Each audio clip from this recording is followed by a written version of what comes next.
Well, today I'm going to bring across another very important success principle. And this one has to do with maybe you hadn't thought of it this way. Maybe you haven't heard of it a lot or you didn't pay any attention to it. But this one is very important. It's called personal initiative.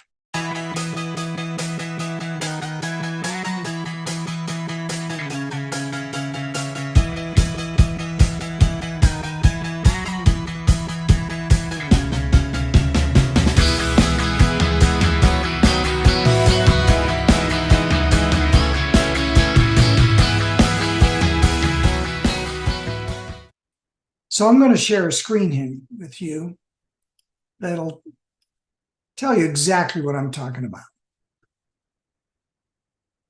Personal initiative. What is that all about anyway? Well, it is central to success. It is one of the keys you need to have to even get through to the point where you're successful in getting what you want. Personal initiative drives the imagination into action. It's actually getting where, as they say, the rubber hits the road. So what exactly is personal initiative? Personal initiative is acting on your own without being told what to do. It's sort of like you're in a situation, people are going all around, let's do this, let's do that, and everything. And you say, no, this is what I want to do. It's from you without being told what to do or even why to do it. You already know your why. Because personal initiative, what it does for you, it takes what you want to have happen, what you want in your life, what your personal motivation is, what your goal is, and actually makes it happen. It makes it come into reality.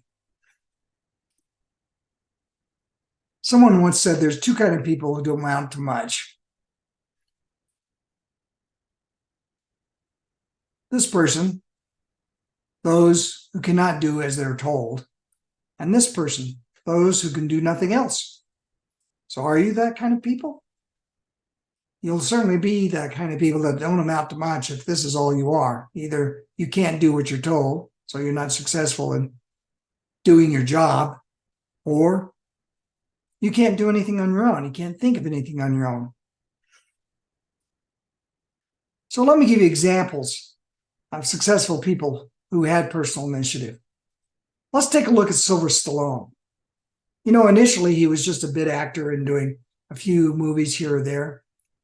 And he wanted more. He had a purpose. It's called a definitive of purpose. He knew what he wanted to do. So he took it on his own to write a story, especially after he got motivated to write that story by watching a fighter and what he struggled with. So Sylvester Stallone wrote that screenplay and went around to the different theaters, different movie theaters, not movie theaters, but the people who make movies, different studios, and showed them the screenplay and talked to him about it. And he kept negotiating and negotiating until he actually was able to get the role as the main character in the movie. He had to sacrifice a lot. He had to sell his favorite dog. And the first movie he got, he only got around $32,000 for it. But he wanted his dog back. So the person who had the dog charged him $32,000. So basically he made nothing on the first movie. But he had personal initiative. He took it on himself of what to do. And he had a big why also. How about Tony Robbins? You've heard of him. He's a motivational speaker, world famous. Well, he started out sleeping on couches at his friend's house, not knowing what to do, kind of lost and misdirection. He had no purpose in mind. Until his friends encouraged him, look, define what you want to do, have a purpose. So he started thinking about that, and he went for motivational, and he saw Jim Rohn talking about personal motivation and personal self-development. He liked what he heard, and he decided that's what I want to be. I want to be a motivational speaker. So he took his own personal initiative to do that. And it took time, took perseverance, took initiative.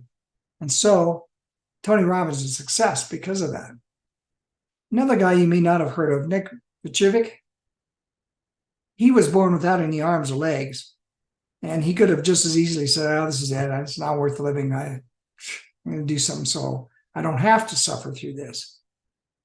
But he took it on his own personal initiative to take his situation and turn it into a motivational situation where he became a top motivational speaker to young people around the world. And he's very well known now. Google him, you'll see what I'm talking about. His own personal initiative got him to where he is today. So those are a few examples of people who took personal initiative and achieved what they wanted to do in their life. There are certain attributes that these people have, and I'm going to go through a lot of them today. Here's 8 of them. 1, they knew exactly what they wanted. They had what they call definitive purpose. 2, they talked to people about it. They made alliances. They call it masterminding when you bounce ideas off of different people to try to be able to focus and define better what your purpose is and what you want to do about it. Persistence. They never gave up. They knew that a quitter is not a winner and a winner never quits. You've heard of that. Well, it's true. You have to be persistent day after day, month after month, maybe even year after year to get where you want to be. But they never stop. And they make decisions. They don't procrastinate on decisions and say, I don't think I want to make that decision. Because decisions have outcomes. And outcomes are what you want. And they do more than is expected. If they're working for somebody else or they have clients that they're doing things for, they give them more than what the client or the boss expects. So they get beyond, they provide more. And that is always important to do because it shows that you have a lot of energy and a lot of things to give. They also take responsibility. If they try something and it doesn't work, they don't blame somebody else. They say, yeah, I tried that out, it didn't work. So they learn from it. And people will respect you more if you do take responsibility. And they value criticism. As long as the criticism is constructive, it's meant to help you, not negative criticism, because you could just blow that off and say, that's not important. It has nothing to do with me. But if it's constructive criticism, like, when you're on stage, talk louder or stand upright, those kinds of criticisms help you. They're not meant to tear you down. Another one, they understand some basic human motives like money or fear or love, things that people really are motivated to do things or to make certain decisions. Well, there's 8 more attributes. Here they are. Never request help without motivation. What does that mean? Well, basically what that means is if you're going to ask somebody to help you on doing something, do something for them too, or give them a reason why they need to help you. What is it in for them? How does it help them? So never request help unless you're able to express how it helps the person that you're asking help from. And if they ask you help in the future, then you need to help them. Don't have an opinion unless you're ready to defend it. Don't just mouth off something, oh yeah, I don't think that's right, unless you have a reason why and you can explain why you think that's not right. So just don't have a random opinion to get attention. Know the smallest details of what you're trying to accomplish, what you're trying to do. Understand even the big details, but more importantly, the little fine details, because you're going to get asked questions about it. And if you don't know the answers and you fumble around, people are not going to be motivated to help you out. They won't listen to you. They'll think, you don't know what your game is. You have no purpose. If you knew your purpose and you knew it in detail, then people will respect you a little bit more. And when you ask somebody to do something or you tell them, I need you to do this, don't just yell at them. Tell them why it's important that it gets done and give them suggestions of how it can be accomplished. Also, if you're complaining about something, that person needs to write their report. Well, don't just complain about it. Explain why they need to write the report. Maybe it'll help you do your job. And some ideas of how the report could be written so that it's done better and quicker. So give them the how and the why.